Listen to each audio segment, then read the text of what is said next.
عليه وعلى آله وأصحابه أجمعين. عن أبي هريرة رضي الله تعالى عنه قال قال رسول الله صلى الله عليه وسلم قال الله عز وجل الكبرياء ردائي والعزمة إزاري فمن نازعني واحدا منهما قذفته في النار.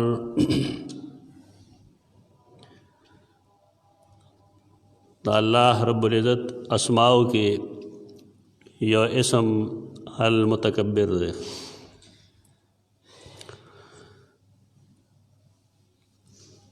دا هغه اسم دا مناسبت توجہ دا سنن نبی داود حدیث نمبر 4090 مالستل کاف بیرے لوی والی توئی کد انسان عمر ډیر شي نو هغه ته کبیر وي او کد یو سړي مرتبه غټه شي نو هغه تم کبیر وي. انا اطعنا سادتنا وکبرانا الته مراد هغه مشران دي چې خلق د هغې اتباع کوي. حدیث کے راضی رسول اللہ صلی اللہ علیہ وسلم فرمائی یسلم الصغیر علی الکبیر کشر با پمشر کبیر بان سلام گئی. دا کاف بے اور اے بنیادی معنی دا ڈیرے دل مشر کے دل عظیم کے دل لوے دل. اللہ رب العزت پبارکے کم اسم چی اغزان لا تجویز کرده دے اغال متکبر دے دا ولی وی اللہ تعالی متکبر ورطا ولی وی دینم کے دو بنیادی وجری یو دا چی دے متکبر کے دے تیتا تید تفرد وی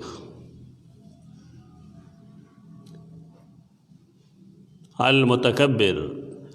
امام خطابی شان الدعا کی لکی داتے تفرد دا مقصد دارے چی اللہ رب العزت پا تکبر کولو کے متفرد دے یواز دے. دا صفت پا داغی معنی کم چی رستو منگوائیو مخلوق تا دے استعمال جائز بری. اللہ متکبر دے المتکبر. ادویم خبردارا چې متکبر آغا ذات وی چې هغه ته د خپل عظمت او د خپل برترۍ احساس وي. الله متکبر دی یعنی هغه ته د خپل عظمت د خپل بزرګۍ د خپل شرافت د خپل لویوالي احساس او علم شته ځکه الله ته وی المتکبر.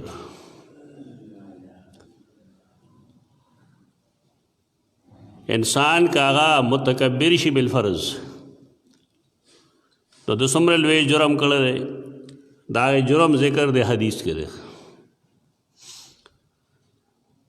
یو سڑے کا دا احساس د خپل عظمت شی چیز ڈے لوی مخ و دا احساس دے کے راتل الخندی د لوی کے دو احساس د اللہ خاص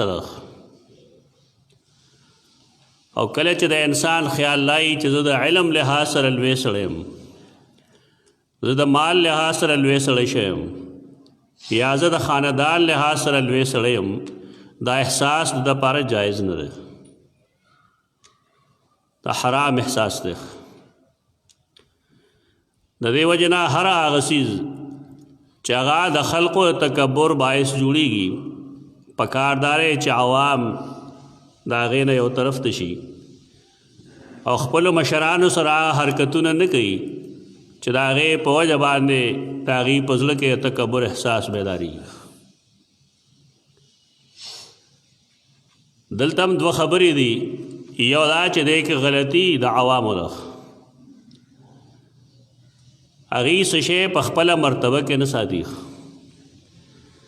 یا به دومره ډېر عزت ورکي چې د هغې سړي نه به ځان لوی ځان ورک شي هغه به د لویۍ شکار شي تکبر شکار وشي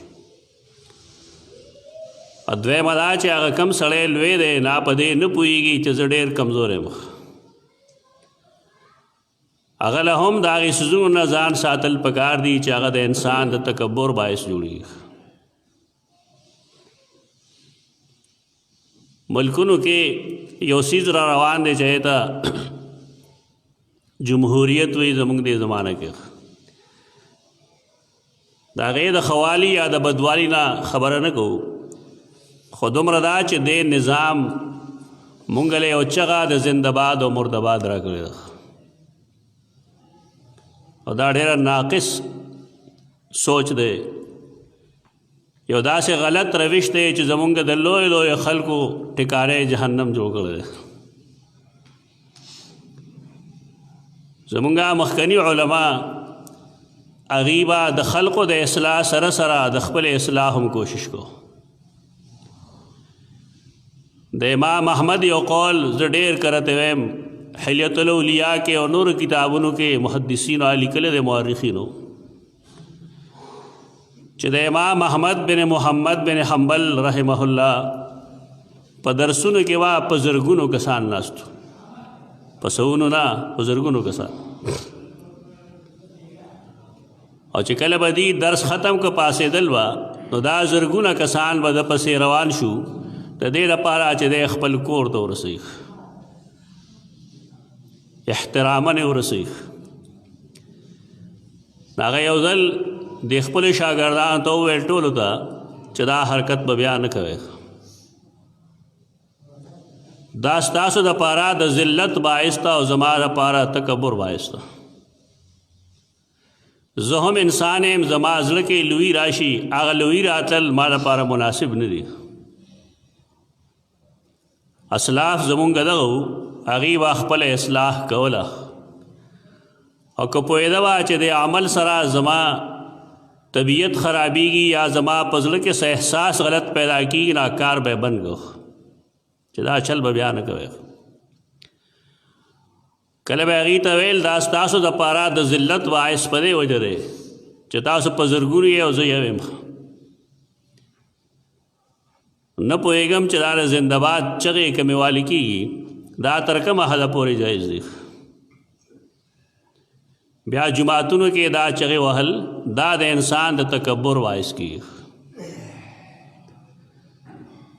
صحابه کرامو خو یو میدان کې غزا تلل او تکبیر به وی سره به نعره لفظ هغې نه وی تکبیر یعنی الله اکبر یې وویل او ښکاره وه چې دا د شکریې په طور وه چې الله دومره لوی ذات دی چې مونږ کمزورو خلقو له هم بری ورکو دشمن شکست خوړ رسول الله صلی الله علیه وسلم فرمایل ایها الناس اربعوا علی انفسکم انکم لا تدعون اصم ولا غائبا انکم تدعون سمیعا قریبا وهو معکم خلق بزان رحم وکړئ چغې مو وهئ د الله اکبر چغې مو وهئ بېشک الله د ټول نه لوی دی دې کې شک نشته لیکن دا د دې مقام نه دی که تاسو ذکر کوئ نو زړه کې وکړئ ځکه چې د کم ذات ذکر کوئ نو هغه څه کوڼ نه دی ستاسو نه لرم نه دی هو معکم هغه تاسو سره دی هغه ته علم دی چې ستاسو په زړه کې څه دي ظاهر کې چې څه کوئ الله په هغې هم پوهېږي دا تکبر د خپل ځان نه وښکل پکار دی اول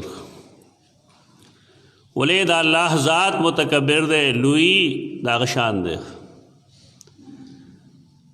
د هغه ذات او صفت کې لویدل دا د هغه بنیادي صفت دی او دې حدیث کې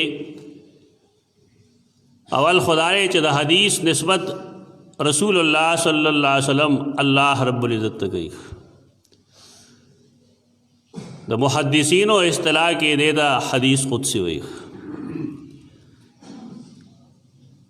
په اصطلاحاتو رچا اعتراض راتلل نه دی پکار لا مشاحت فی الاصطلاح، اصطلاح کې څه پابندۍ نشته، اهل علم دی او دغه هغې له نوم ورکوي هغې ته. دې نه بعضې خلق دا کشید کوي چې تاسو خو وایئ چې ټول احادیث د الله د طرفه دي، دا حدیث قدسی پکې ولې داسې دی؟ د دې دغه مطلب نه دی کوم چې استدلال دا خلق کوي. هغې صرف دا ښودل غواړي چې د دې حدیث نسبت رسول الله صلی الله علیه وسلم الله ته کړی دی، په خپله خوله مبارکه یې کړی دی، قال الله تعالی. په دې وجه باندې دې ته حدیث قدسی وایي. دې کې نور څه فرق نشته، دې کې د خبرې اهمیت ښکاره شي. د خبرې د اهمیت ښکاره کولو دپاره رسول الله صلی الله علیه وسلم فرمایلی دي. الله فرمایي بعض خلک خو د حدیث قدسی بالکل انکار کوي.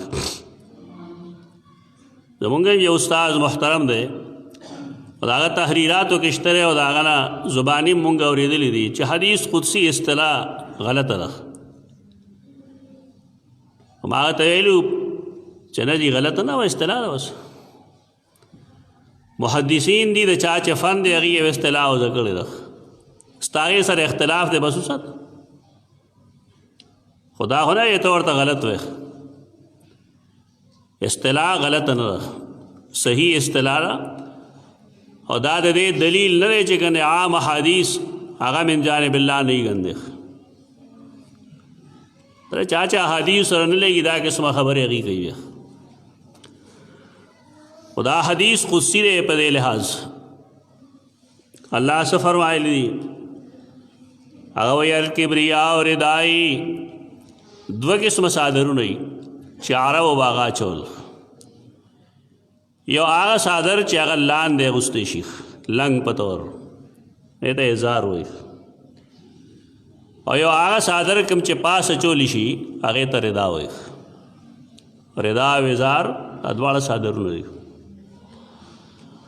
خو یو پاس اغوستی شي او یو لاندې اغوستی شي. دا تمثیل دی.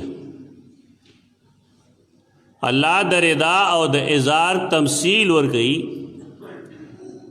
مثال ورکوي د کبریا په طور.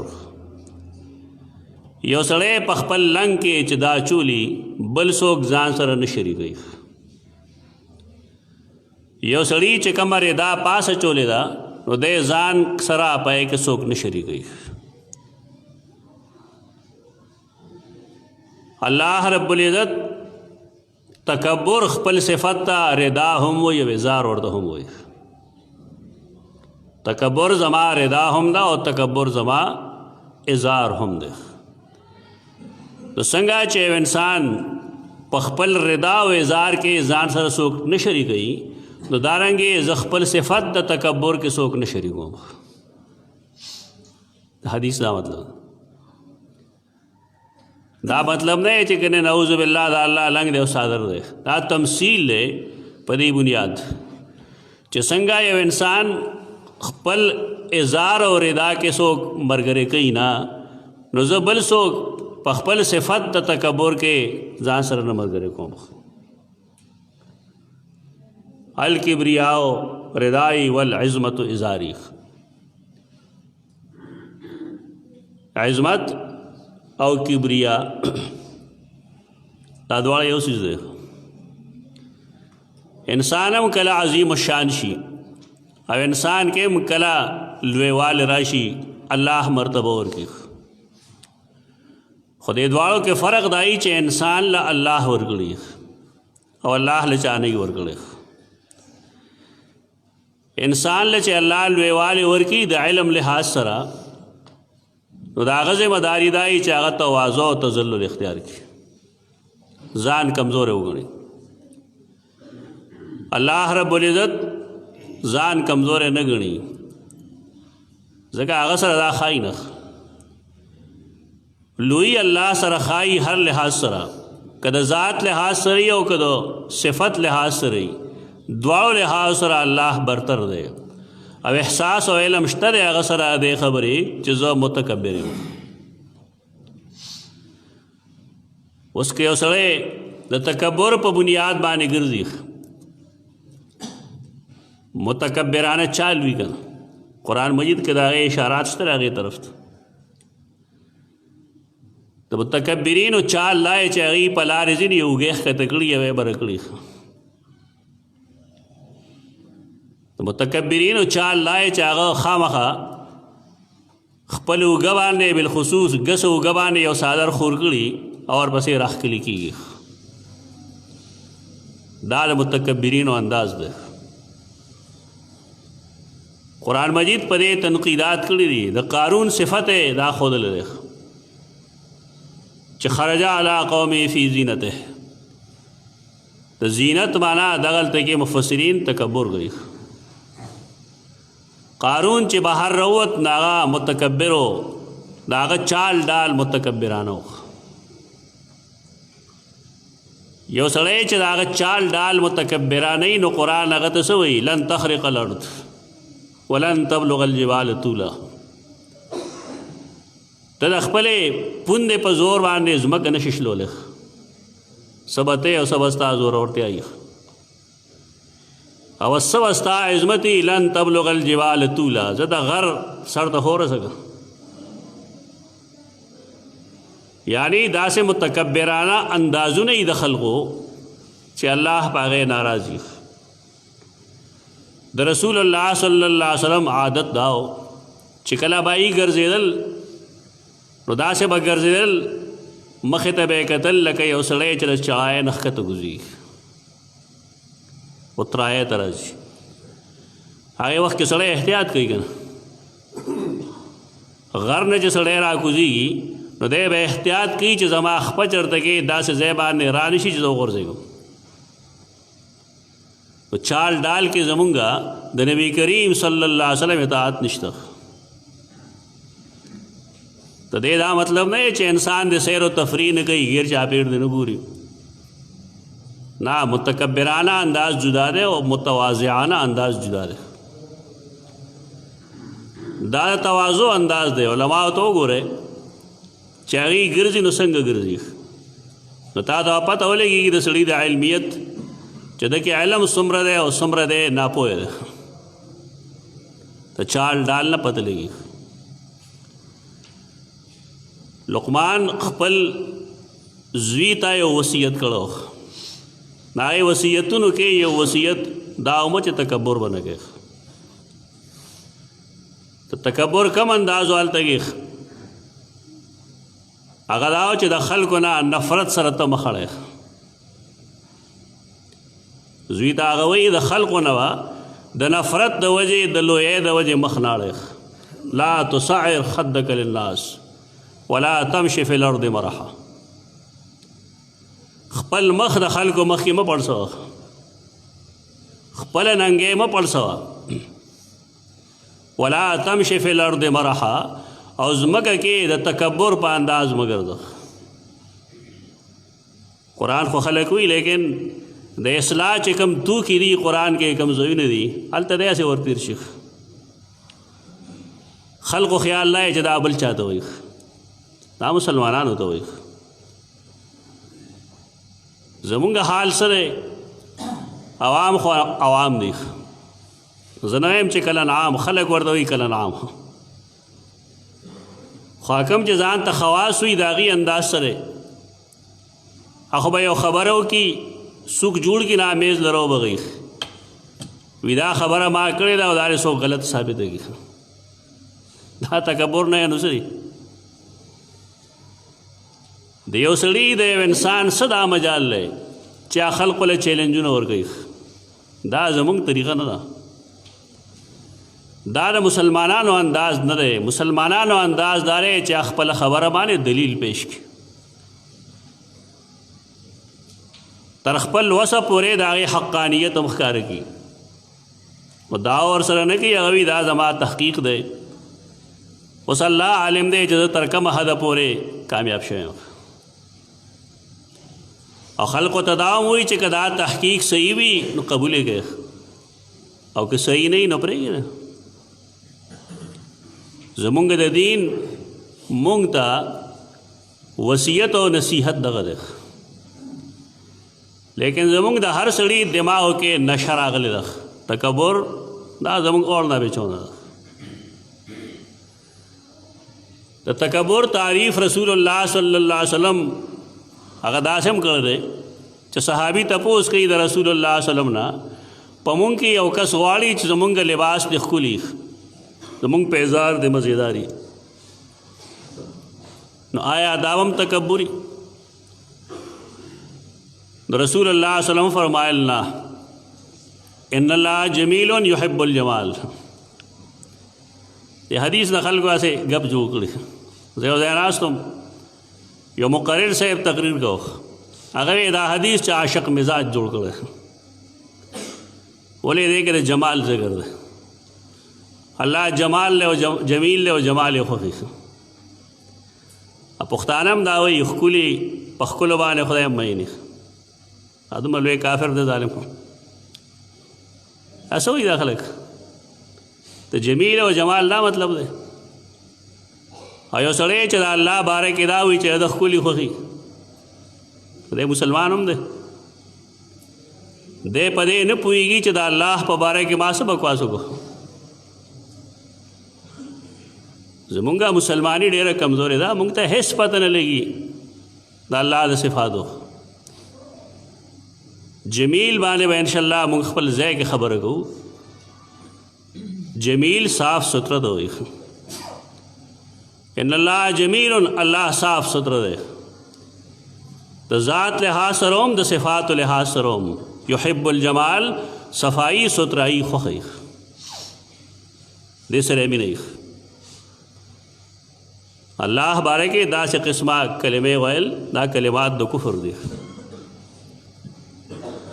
دا اہل علم و ډیر کوششو نکلی دی. د فقی کتابونو کې یو باب چلیږي کتاب الحظر والاباحه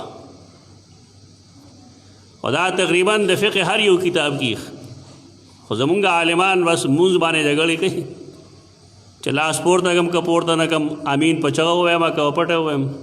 اختلاف بے فایده اختلاف کم څیزونه چې د رسول الله صلی الله علیه وسلم نه صحیح سند سره ثابت دي او منسوخ نه وي قابل عمل دي. یو انسان چې په کم مطمئنی هغه دیوالي ولې پرېږدي خو دې نه بحث نه کوي. کم چې اتفاقی طور غلط خبرې دي باید چې انسان ځان د هغې نه خلاص کړي. هېڅوک مدرس خپلو شاګردانو ته کتاب الحظر والاباحه نه وایي.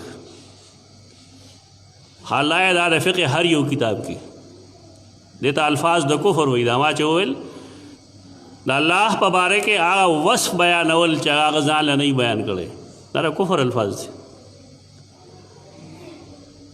دا ډېر نقصان ده دي په دې د انسان د نکاح د ماتېدو خطر هم وي. خو زمونږ خلک یې په دې نه دي بس لفظ یې ومونته جمیل او جمال او حسن یې ته مراد واغست او حسن دې سپینوالي دی. حالانکه نه دا حسن تعریف دی نه سپینوالي ته حسن وایي.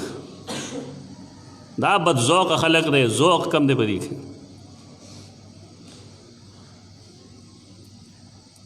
دوبار کے رسول اللہ صلی اللہ علیہ وسلم صحابی تو وی اللہ جمیل لے جمال خفی. نبی لوئی صدا نا فرمائی الکبر بطر الحق وغمت الناس. یہ تعریف کر دے نن د خپل خپل زړه جان چوکے چې دا تعریف خو چرته په مونږ نه صادقېږي.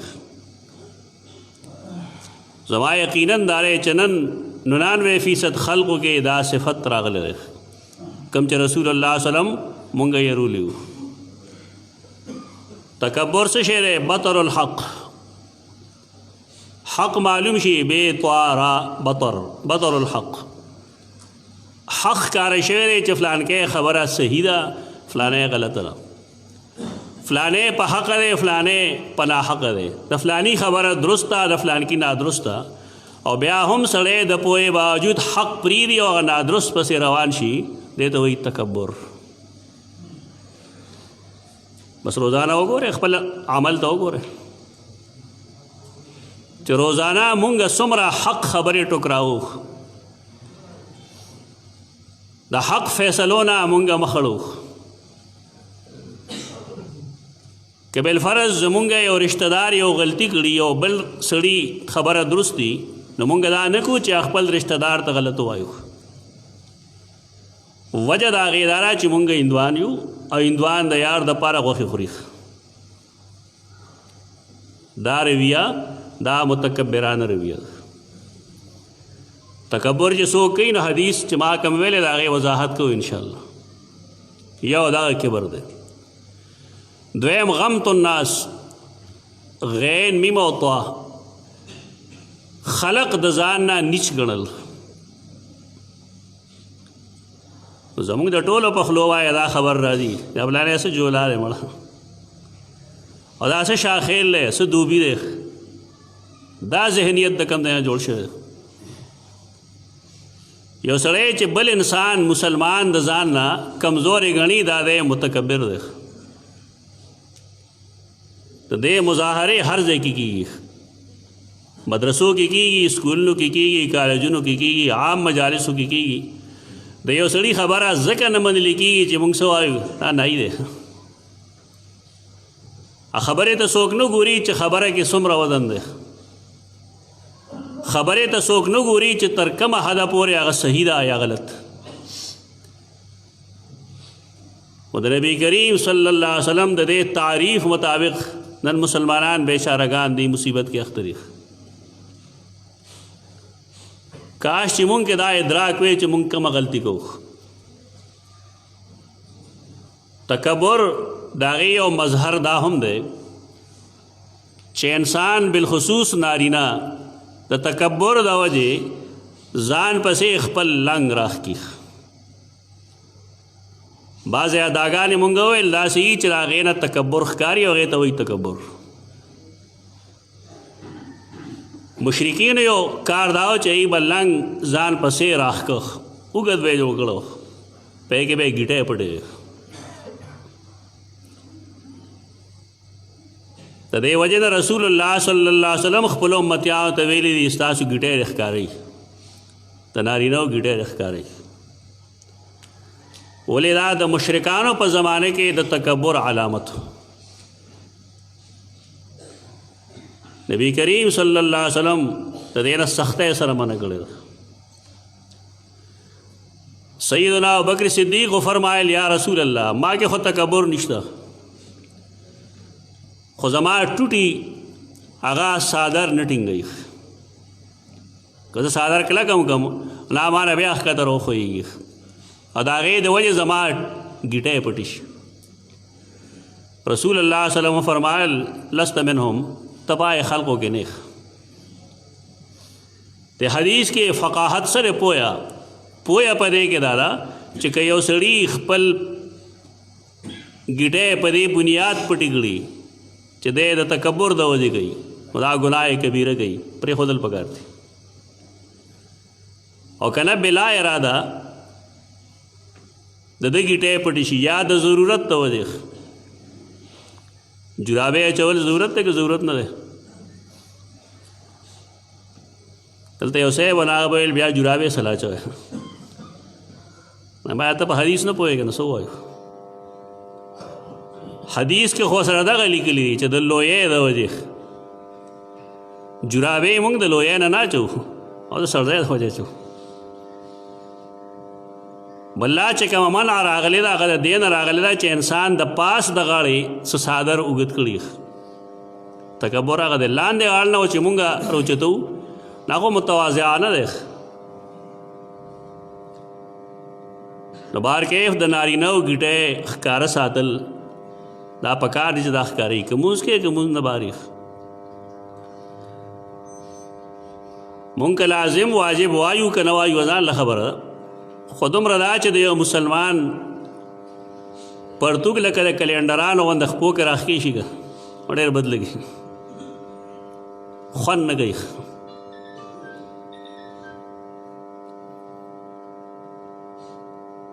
زمونږ مصیبت دا دی پخوا نه مونږ لګیا یو په دې چې زمونږ زنانه هغه ډېر د فتنې شکار کېږي. نن سبا چې کوم شی روان دی د زنانو هغې نه بحث نه کوو. ټول کم خلک چې میډیا نه واقف دي ناته واقف دي. خو یو سوال لای چې دا مسلمانان زنانه دې ځای ته ولې ورسي؟ دا یو تپوس دی. یو مسلمانه زنانه هغه مطالبات ولې کوي چې هغه اسلام نه دی، خالص کفر دی. خو د هغې بنیاد دا چې عمل رد عمل غواړي. ټیک دا دی کې د بېدینو خلکو لاس به مي هغې نه انکار نه کوو، لیکن آیا پښتانه زنانه له په میراث کې برخه ورکوي؟ جماعت کې ناست یا دروغ مه وایه. آیا یو زنانه بالغه شوې ده نو پښتانه هغې له د نکاح اجازت ورکوي چې هغه په نکاح کې ستا مرضي به شاملوي؟ آیا زنانه ته هغه حق ملاویږي کوم چې یو نارینه بچي ته ملاویږي؟ تاسو نارینه یې، په دې کورونو کې دا رواج تر اوسه نشته دی چې تر کومو سړو ډوډۍ نه وي خوړلی تر هغې زنانه ډوډۍ نشي خوړی. دا انصاف دی که دا ظلمونه دي؟ کم کسان چې مشران دي هغوی ته به یادي چې کور کې به چرګ حلال کړی شو، د هغې سینه به چا خوړه؟ هغه به نارینه له ورکوله، زنانه له چا سینه ورکړې ده تر اوسه؟ مقصد دا دی چې دا رد عمل په طور کېږي. تاسو چې کېږي دا د رد عمل په طور کېږي، صحیح نه کېږي، غلط دی، لیکن د بے انصافۍ په بنیادونو دا کېږي. د زنانه که موږ صحیح تربیت کړی وی د هغې پنډی به نه ښکارېدی. مونږ دا حدیث خپل کور کې چرته نه دی ویلی چې د زنانه ګیټۍ به پټي، بلکې زمونږ کورونو کې د سار درس کې زه کله کله ووایم نو بعضې خلکو سټونه ښکته شي، د ډېرو ښو کورنو د زنانو لاسونه ښکاري، کمیس پورې د هغې لستوڼې نه وي. اسلام کې دا جایز دی؟ اسلام نشته دی، هسې ګپ شپ دی، هر سړي د خپل طبیعت مطابق یو اسلام جوړ کړی دی. څومره زنانه دي منکر راځي زنانه سبق لا ماشومه چې زه ووینم چې د هغې لستوڼه نه وي زه واپس کړم، منکر مه راځوې، کور ته یې ولېږم فل جامې واچوه بیا راشه. خو دا یوازې د عالم ذمه داري ده. دا پلار چې برید تاوی را تاوی، دارونه چې برید تاوی را تاوی، دي څه کوي؟ خپله ذمه داري څوک پېژني نه. د نارینه ګیټۍ به ښکاري، د زنانه ګیټۍ به نه ښکاري. بلکې ما اورېدلي دي، بعضې رسالو کې ما لوستلي دي چې د بازارونو کې خلک لړی شي، زنانه لړی شي، په درزي باندې جامې جوړوي، نو ورته وایي ماله دا لیدیسو غوندې پرتوګ جوړ کړه. دا لیدیسو پرتوګ هغې کې پړکي ښکاري، سپینې پګې هم ښکاري. دا بې حیایي زمونږ کورونو کې کېږي. مونږه زنانه د دین نه دومره بې خبره ساتلي دي.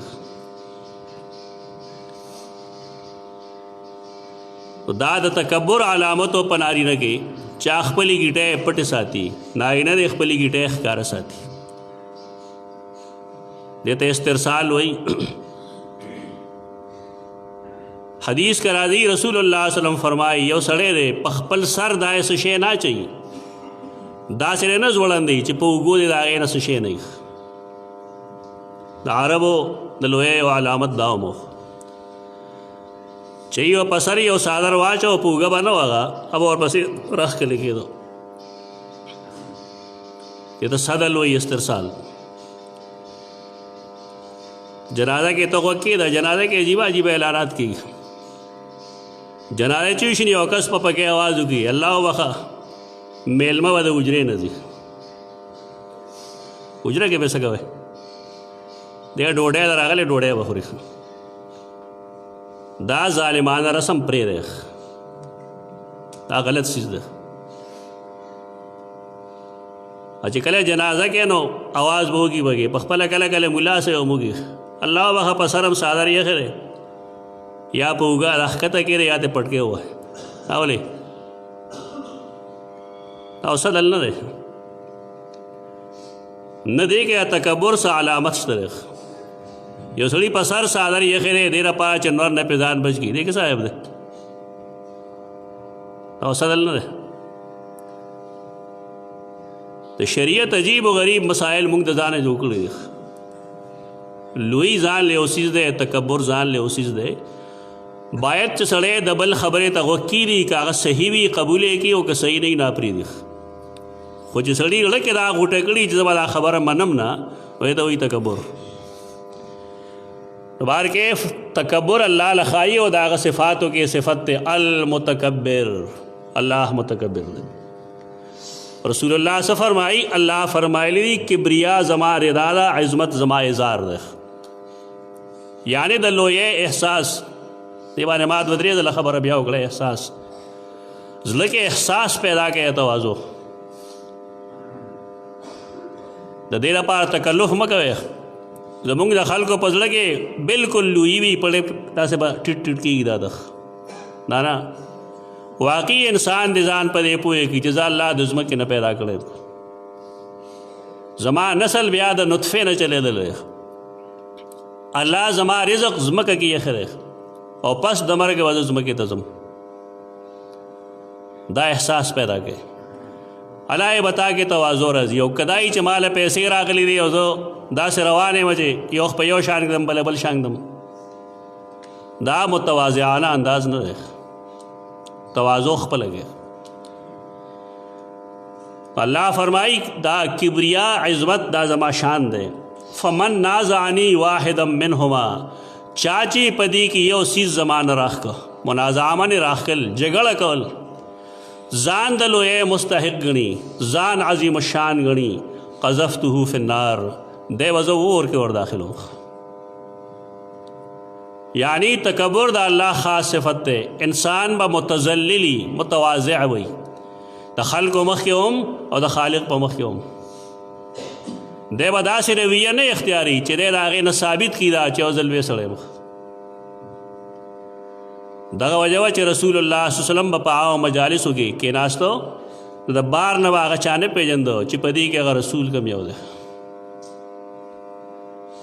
زمونږ خو د علماو حال د جړا دی هغه بالکل پېژندی شي د هغه د لباس خراش او تراش بالکل پېژندی شي چې دا پکې صاحب دی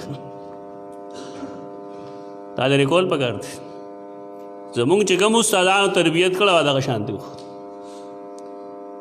چې عالم دی هغې وپېژندلی شي چې خوله وازه کړي خبره شروع کړي هغې د هغه د علمیت اندازه وشي مخکې نه هم دې حدیث کې یو بل سند سره راځي چې قسمته قاف صاد میم 60 ماتول دوی ملا ماتول او 60 ماتول یو سړی چې د هغه کې دا احساس راشي چې زه ډېر لوی سړی یم متکبرانه چال او ډال راشي د هغه قسمته الله فرمایي زه به دله 60 ماتوم نو کله دنیا کې ولم مات کی خلقو ویني چې دا د بدا حرکتونه کول داسې لوی به کولې الله موږ د پاره نمونه جوړ کړه اوس به ته پوه شې چې د اسماء الله الحسنا د بیان څومره ضرورت دا ډېر ضروري څیز دی لیکن زموږ خلق د دې خوا کې نه ورتېرېږي المتکبر دا الله اسم دی کوشش کوئ ځان کې غرور تکبر لویی دا بالکل مه پرېږدئ او کراشی انسان کے اعوذ باللہ من الشیطان الرجیم دے ہوئے استغفار دے ہوئے اقول قولی هذا استغفر اللہ لکم ولسائر المسلمین